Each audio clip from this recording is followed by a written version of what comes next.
Hello, my name is Teacher Jana. I am TEFL certified English teacher. I have over 3 years of experience teaching young learners become more confident speaking in English. In my class, we focused on pronunciation, vocabulary, grammar, conversation in a fun and engaging way.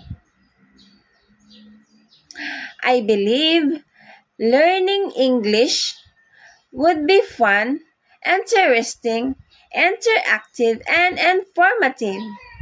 So, what are you waiting for? Come and book a class with me. See you in my class. Bye bye.